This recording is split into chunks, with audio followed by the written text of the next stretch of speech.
You know, you look at a huge mountain or even just a little pebble on the path, and it feels so permanent, right? Like it's always been there. Hmm. Solid. But the thing is, our planet is constantly, constantly changing. It's restless. And rocks, they're basically the evidence. Absolutely. They're always being formed, broken down, reformed.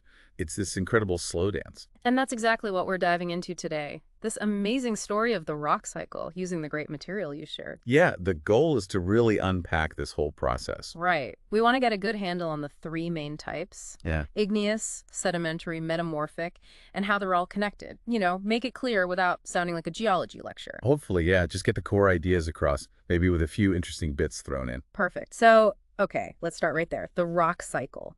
What is it fundamentally? Well, at its heart, it's this continuous process. It happens over millions, literally millions of years. Wow. Yeah, and it's where rocks just change from one type into another. Think of it like Earth's own recycling system. Recycling, I like that. So old rocks get broken down, new ones get made. Exactly. Using the same basic stuff from the Earth's crust, just rearranged Mhm. over and over again. Okay, so it's definitely a cycle, not just a straight line. What drives it? What are the main processes involved? Right. There are several key things happening. One big one is crystallization. Crystallization. That's when magma, molten rock from deep inside the Earth cools down and gets solid. And when that happens, boom, you get igneous rock, born from heat. It's a- Igneous, like ignite, fiery beginnings. Precisely. It captures that origin perfectly. So these igneous rocks are formed. What happens to them then? They don't just stay like that forever. Well, they can for a long time. But another key process is melting. Ah, the reverse. Exactly. If those igneous rocks get forced back down deep into the Earth, Mhm. maybe through tectonic movement, Mhm. the heat down there is intense. It can actually melt them right back into magma. Yeah. And the cycle potentially starts again. Wow. Okay, so we have cooling, creating rock, heating, destroying it. What about rocks just sitting on the surface, like the ones I see hiking? Ah, good point. That brings us to weathering and erosion, crucial parts of the cycle. Okay. Weathering is basically the breakdown. Rocks on the surface get attacked by, wind, rain, ice, even plant roots. Like nature's little hammers and chisels? Kinda, yeah. Breaking the rock into smaller pieces, Yeah. right there where it sits. These pieces are called sediments. Sediments, got it. Little bits of rock. Exactly. Then comes erosion. Erosion is the movement. So weathering breaks it, erosion takes it. You got it. Wind, rivers, glaciers, they pick up these sediments and carry them away, sometimes for huge distances. Okay, so these little bits are traveling. Where do they end up? They don't just blow around forever, do they? No, eventually they settle down, maybe at the bottom of a lake or the ocean or in a desert basin. And then two other processes kick in: compaction and cementation. Compaction and cementation. Yeah. Sounds structural. It is. Imagine layers and layers of sediment piling up. The weight from above gets enormous. Right. That pressure squeezes the lower layers incredibly tightly, pushing the grains closer together. That's compaction. Squeezing out the space. And then water seeps through these packed sediments.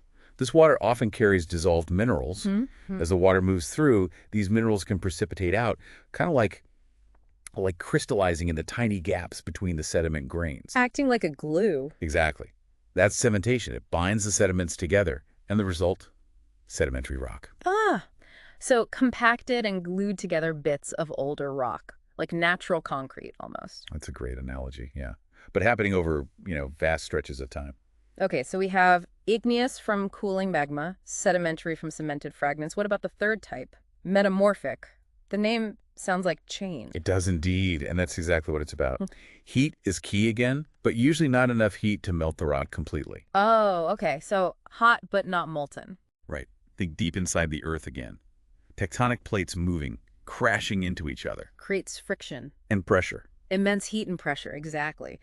This environment can take any existing rock, igneous, sedimentary, even another metamorphic rock, and fundamentally change it. How does it change? The heat and pressure cause the minerals inside the rock to recrystallize, maybe grow larger, or rearrange themselves into new patterns or layers.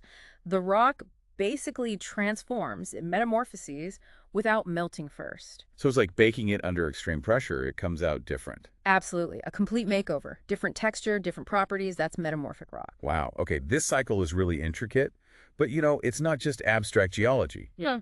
Our sources also talked about how we use these rocks. Yes, and that's where it connects to everyday life. Understanding how they're formed helps explain why we use granite for one thing and slate for another. Right, the properties matter. Definitely. We can sort of group the uses. Building and construction is a huge one. And then also as raw materials or ingredients. Okay, examples. I think the source mentioned granite. My kitchen countertop is granite.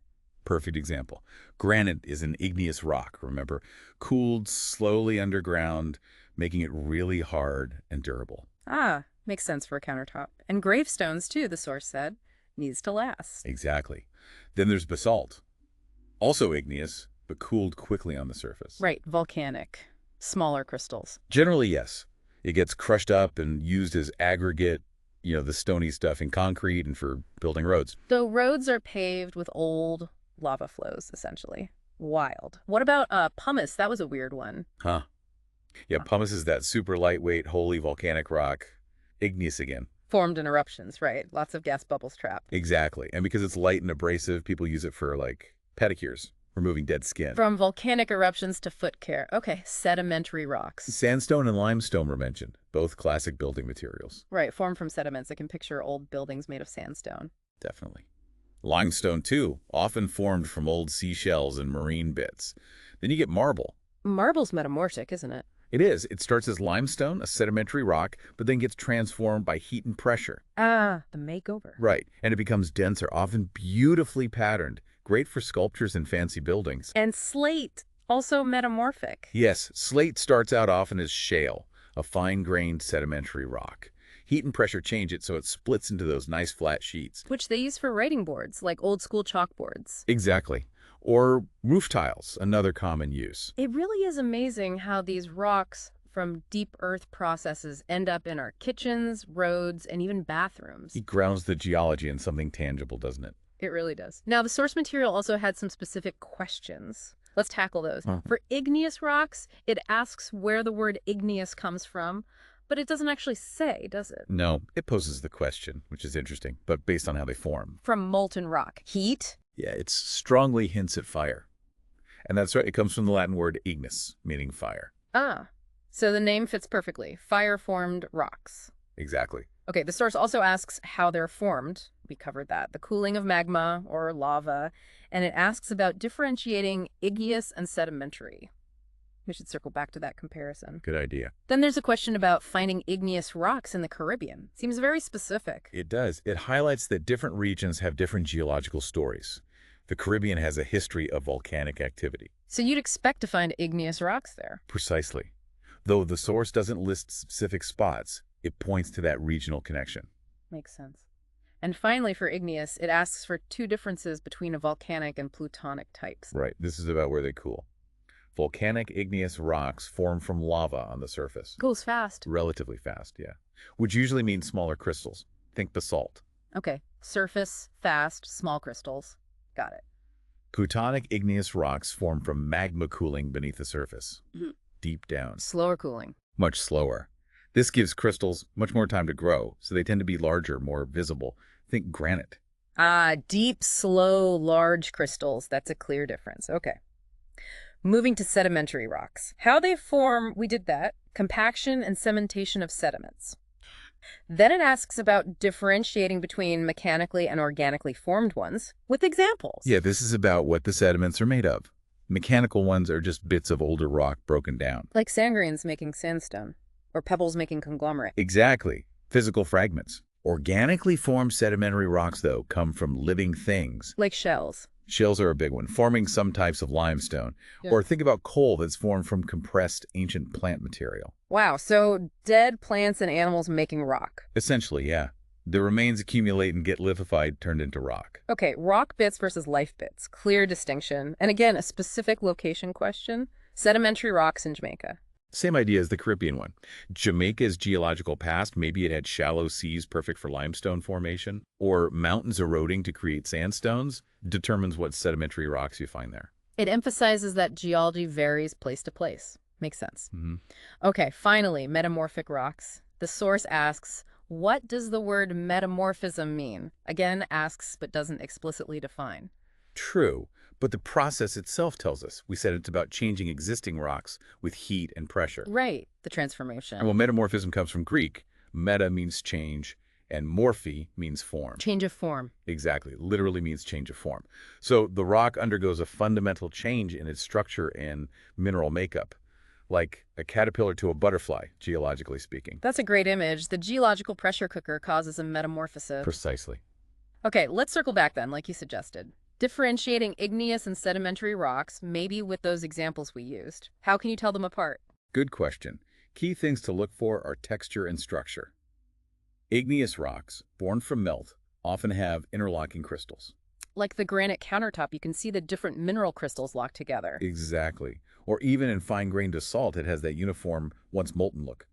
Sedimentary rocks, on the other hand, are made of pieces stuck together. So you might see the individual grains, like in sandstone. Often, yes. Hmm. You might see sand grains or pebbles or shell fragments clearly cemented together.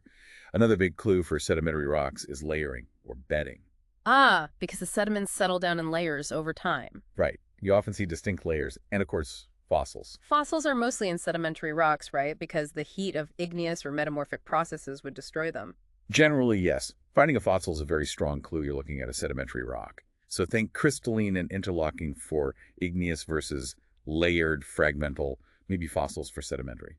Crystalline fireborne versus layered sediment built. That clarifies it. Okay, wow. We've covered a lot of ground. Or rock, I should say. Huh. Yes.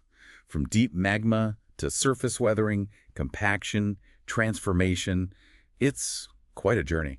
And seeing how it connects to everyday materials, too, it really makes you see the world a bit differently. It does, and realizing it's still happening. This cycle is constantly, continuously reshaping the planet, just usually too slowly for us to notice day to day. Right.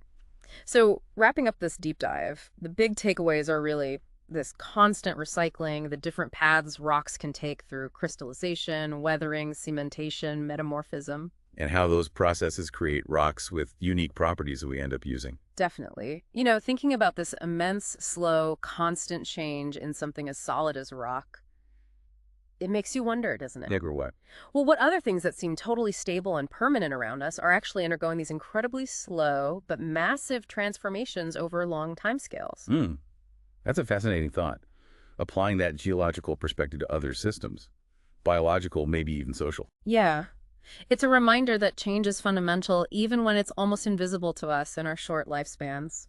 Something to ponder. A very provocative thought to end on.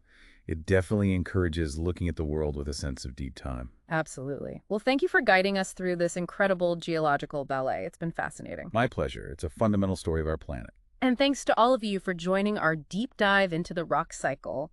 We hope it sheds some light on these amazing processes and maybe sparks some curiosity to look into those regional details, like in the Caribbean and Jamaica, or the precise meaning of metamorphism.